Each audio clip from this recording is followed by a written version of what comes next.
নমস্কাৰ বহুকেইজন ব্যক্তিয়ে ভাৰতীয় সংবিধানৰ সংশোধন পদ্ধতি সম্পৰ্কে এটা ভিডিঅ' প্ৰস্তুত কৰিবলৈ অনুৰোধ কৰি থকাৰ বাবে আজি ভাৰতীয় সংবিধানৰ সংশোধন পদ্ধতি সম্পৰ্কে এই ভিডিঅ'টোত আলোচনা কৰিব বিচাৰিছোঁ। গতিকে ভিডিঅ'টো একেবাৰে শেষলৈকে চাই থাকিব। সংবিধান হৈছে এখন দেশৰ মৌলিক আইন। পৰিৱৰ্তিত সময় তথা সমাজৰ লগত খাপ খুৱাই চলিবৰ বাবে সংবিধান বা নীতি নিয়মবোৰ সাল সলনি বা পৰিৱৰ্তন বা সংশোধন কৰিবই লাগিব। সংবিধান সংশোধনৰ পদ্ধতি সাধাৰণতে দুবিধ: আনুষ্ঠানিক আৰু অনানুষ্ঠানিক পদ্ধতি। আনুষ্ঠানিক পদ্ধতি সংবিধানত লিপিবদ্ধ কৰা থাকে আৰু অনানুষ্ঠানিক পদ্ধতি সংবিধানত লিখা নাথাকে বা লিপিবদ্ধ নাথাকে। ভাৰতীয় সংবিধানৰ ২০ অধ্যায়ৰ ৩৬৮ নং অনুচ্ছেদত ভাৰতবৰ্ষৰ সংবিধানৰ সংশোধন পদ্ধতি সম্পৰ্কে আলোচনা কৰা হৈছে। ভাৰতবৰ্ষৰ সংবিধানে সংবিধান সংশোধন কৰিবলৈ কেন্দ্ৰীয় বিধানমণ্ডলৰ লগতে ৰাজ্যিক বিধানমণ্ডলসমূহক দায়িত্ব অৰ্পণ কৰিছে। সংসদৰ যিকোনো সদনত সংবিধান সংশোধনী বিল উত্থাপন কৰিব পাৰি আৰু এনে বিল সংসদৰ যিকোনো সদস্যই উত্থাপন কৰিব পাৰে। সংবিধান সংশোধনী বিল সংসদৰ উভয় সদনে অনুমোদন কৰিব লাগে। সংশোধনী বিলখনৰ প্ৰত্যেক সদনতে অৰ্থাৎ লোকসভা আৰু ৰাজ্যসভা প্ৰত্যেকটো সদনতে প্ৰথম, দ্বিতীয় আৰু তৃতীয় পাঠ হয়। দুয়োটা সদনতে বিলখন পাছ হোৱাৰ পাছত ভাৰতবৰ্ষৰ ৰাষ্ট্ৰপতিয়ে তাত স্বাক্ষৰ কৰিলে বা চহী কৰিলেই সংশোধনী বিলখন সংশোধনী আইনত পৰিণত হয়। ভাৰতীয় সংবিধানখন সংশোধন কৰাৰ ৩টা পদ্ধতি আছে।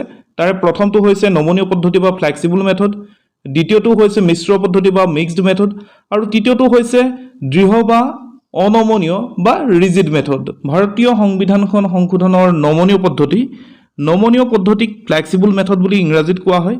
নমনীয় বা ফ্লেক্সিবল মানে হৈছে খুব সহজ, অৰ্থাৎ সংসদে খুব সহজে ভাৰতীয় সংবিধানৰ কিছুমান অনুচ্ছেদ সংশোধন কৰিব পাৰে আৰু এই সংশোধনী সম্পৰ্কে বা নমনীয় পদ্ধতি সম্পৰ্কে ভাৰতবৰ্ষৰ সংবিধানৰ ৩৬৮ নং অনুচ্ছেদত উল্লেখ নাই বাবে এই পদ্ধতিক বা নমনীয় পদ্ধতিটোক ৩৬৮ নং অনুচ্ছেদ বহিৰ্ভূত পদ্ধতি বুলিও কোৱা হয়। সংসদৰ উভয় সদনৰ সংখ্যাগৰিষ্ঠ সদস্যৰ সমৰ্থনত ভাৰতবৰ্ষৰ সংবিধানৰ কিছুমান অনুচ্ছেদ সংশোধন কৰিব পাৰি আৰু সংবিধান সংশোধনৰ নমনীয় পদ্ধতিৰ সৈতে সাধাৰণ বিল পাছ কৰাৰ পদ্ধতিৰ মাজত কোনো পাৰ্থক্য নাই, অৰ্থাৎ দুয়োটা পদ্ধতি একেই। সদনত উপস্থিত থকা আৰু ভোটদানত অংশগ্ৰহণ কৰা সংখ্যাগৰিষ্ঠ সদস্যই বিল অনুমোদন কৰাটো নিয়ম। সংসদৰ উভয় সদনে বিলখন অনুমোদন কৰাৰ পাছত ৰাষ্ট্ৰপতিয়ে সেই বিলত সন্মতি প্ৰদান কৰিলে সংশোধনী বিল সংশোধনী আইনত পৰিণত হয়। আৰু নমনীয় পদ্ধতিৰে ভাৰতবৰ্ষৰ সংবিধানৰ এইবিলাক অনুচ্ছেদ সংশোধন কৰিব পাৰি, যেনে ভাৰতীয় সংবিধানৰ ২, ৩ আৰু ৪ নং অনুচ্ছেদ অৰ্থাৎ নতুন ৰাজ্যৰ সৃষ্টি আৰু পুৰণি ৰাজ্যৰ সীমা বা নাম পৰিৱৰ্তন।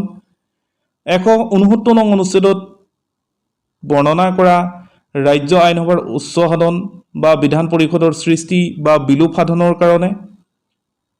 ১০৫ নং অনুচ্ছেদত বৰ্ণনা কৰা সংসদৰ সদস্যসকলৰ বিশেষ অধিকাৰ। ১০৬ নং অনুচ্ছেদত বৰ্ণনা কৰা সংসদৰ সদস্যসকলৰ দৰমহা আৰু বানচ। ১৩৫ নং অনুচ্ছেদত বৰ্ণনা কৰা উচ্চতম ন্যায়ালয়ৰ ক্ষমতাৰ এলেকা সম্প্ৰসাৰণ। ভাৰতবৰ্ষৰ সংবিধানৰ ৩৪৮ নং অনুচ্ছেদত বৰ্ণনা কৰা চৰকাৰী ভাষা। ভাৰতবৰ্ষৰ সংবিধানৰ ৫ নং অনুচ্ছেদৰ পৰা ৮ নং অনুচ্ছেদলৈকে বৰ্ণনা কৰা ভাৰতীয় নাগৰিকত্ব বিষয়ত। ৩২৭ নং অনুচ্ছেদত বৰ্ণনা কৰা দেশৰ নিৰ্বাচন সম্পৰ্কে। ৫ম আৰু ৬ষ্ঠ অনুসূচীত বৰ্ণনা কৰা অনুসূচিত জাতি আৰু জনজাতি অঞ্চলৰ প্ৰশাসন। ৰাষ্ট্ৰপতি, ৰাজ্যপাল, উচ্চতম আৰু উচ্চ ন্যায়ালয়ৰ ন্যায়াধীশসকলৰ দৰমহা নিৰ্ধাৰণ। এনেবোৰ বিষয় সংশোধন কৰিবলৈ ভাৰতবৰ্ষৰ সংবিধান সংশোধনৰ নমনীয় পদ্ধতি গ্ৰহণ কৰা হয় বা অনুসৰণ কৰা হয়। এইখিনিতে দুটা কথা মনত ৰাখিব লাগিব। তাৰে এটা হৈছে সংখ্যাগৰিষ্ঠতা, যাক আমি সাধাৰণ সংখ্যাগৰিষ্ঠতা বুলি কওঁ, আৰু আন এটা হৈছে বিশেষ সংখ্যাগৰিষ্ঠতা। এই দুটা শব্দ সম্পৰ্কে অকণমান কৈ দিছোঁ। সাধাৰণ সংখ্যাগৰিষ্ঠতা মানে হৈছে আধাতকৈ বেছি, হাফ প্লাছ ওৱান, সেইটোক কি বুলি কোৱা হয়? সাধাৰণ সংখ্যাগৰিষ্ঠতা। আৰু বিশেষ সংখ্যাগৰিষ্ঠতা বুলি ক'লে ২/৩ অৰ্থাৎ ৩জনৰ ভিতৰত ২জনে, অৰ্থাৎ মুঠ সদস্যৰ ২/৩ সদস্যই কি কৰিব লাগিব? সমৰ্থন কৰাটো কি বুলি কোৱা হয়? বিশেষ সংখ্যাগৰিষ্ঠতা বুলি কোৱা হয়। ভাৰতীয় সংবিধান সংশোধনৰ মিশ্ৰ পদ্ধতি মানে হৈছে নমনীয়তা আৰু অনমনীয়তা বা কঠিন আৰু সহজৰ সংমিশ্ৰণ বাবে ইয়াক বা এই পদ্ধতিক মিশ্ৰ পদ্ধতি বুলি কোৱা হৈছে। ই এটা ফালৰ পৰা সহজ আৰু আন এটা ফালৰ পৰা ই কঠিন সহজ এই কাৰণে কিয়নো এই পদ্ধতিত কেৱল সংসদে এনে সংশোধন কৰিবলৈ ক্ষমতা পাইছে, অৰ্থাৎ সংবিধান সংশোধনৰ দায়িত্ব কেৱল সংসদক অৰ্পণ কৰা হৈছে।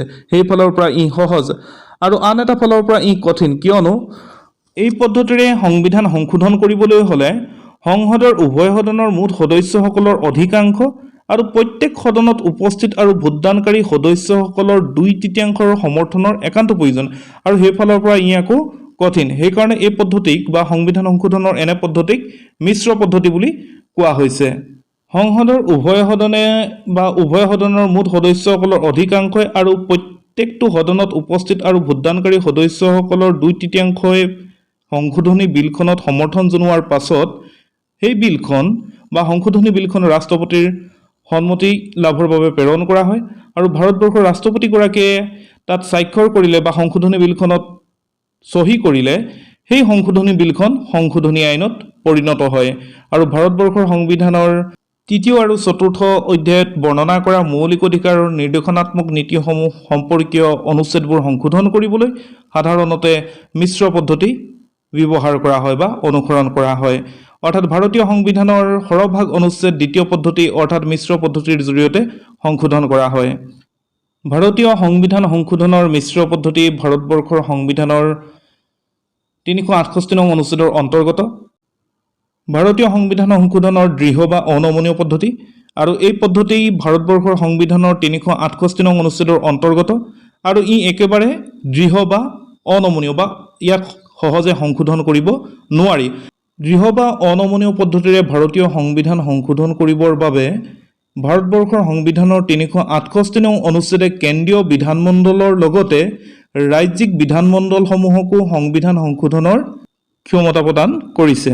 ভাৰতবৰ্ষৰ সংবিধানৰ 368 নং অনুচ্ছেদত কোৱা হৈছে যে সংবিধানৰ কিছু সংখ্যক বিষয় বা কেতবোৰ অনুচ্ছেদ সংশোধনৰ বেলিকা সংসদৰ প্ৰত্যেক সদনৰ মুঠ সদস্যৰ গৰিষ্ঠ সংখ্যক আৰু উপস্থিত থকা আৰু ভোটদান কৰা সদস্যৰ 2/3 সদস্যই অনুমোদন জনোৱাৰ লগতে সংবিধান সংশোধন বিধেয়কখন ৰাজ্যসমূহৰ আধা সংখ্যক বা ততোধিক ৰাজ্যিক বিধানমণ্ডলে অনুমোদন কৰিব লাগিব বা পাছ কৰিব লাগিব, আৰু তাৰ পাছত ৰাষ্ট্ৰপতিৰ সন্মতি পালে বিলখন বা বিধেয়কখন সংশোধনী আইনত পৰিণত হ'ব। অৰ্থাৎ দৃঢ় বা অনমনীয় পদ্ধতিৰে সংশোধন কৰা কেতবোৰ বিষয় হৈছে ৰাষ্ট্ৰপতিৰ নিৰ্বাচনৰ বাবে গঠিত হোৱা নিৰ্বাচক মণ্ডলী বা ভাৰতবৰ্ষৰ সংবিধানৰ 54 নং অনুচ্ছেদ, ৰাষ্ট্ৰপতিৰ নিৰ্বাচন পদ্ধতি বা 55 নং অনুচ্ছেদ, কেন্দ্ৰীয় কাৰ্যপালিকাৰ ক্ষমতাৰ বিস্তৃতি বা 73 নং অনুচ্ছেদ, ৰাজ্যৰ কাৰ্যপালিকাৰ ক্ষমতাৰ বিস্তৃতি বা 162 নং অনুচ্ছেদ, কেন্দ্ৰীয় শাসিত অঞ্চলৰ বাবে উচ্চ ন্যায়ালয় বা 241 নং অনুচ্ছেদ, সংবিধানৰ 7ম অনুসূচী, সংসদত ৰাজ্যসমূহৰ প্ৰতিনিধিত্ব, 368 নং অনুচ্ছেদৰ উপবন্ধসমূহ, এনে বিষয় বা অনুচ্ছেদবোৰ সংশোধন কৰিবৰ বাবে দৃঢ় বা অনমনীয় পদ্ধতি গ্ৰহণ কৰা হয়।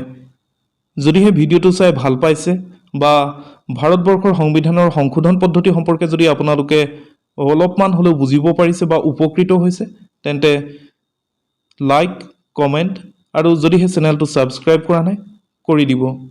আজিলৈ ইমানেই, ধন্যবাদ।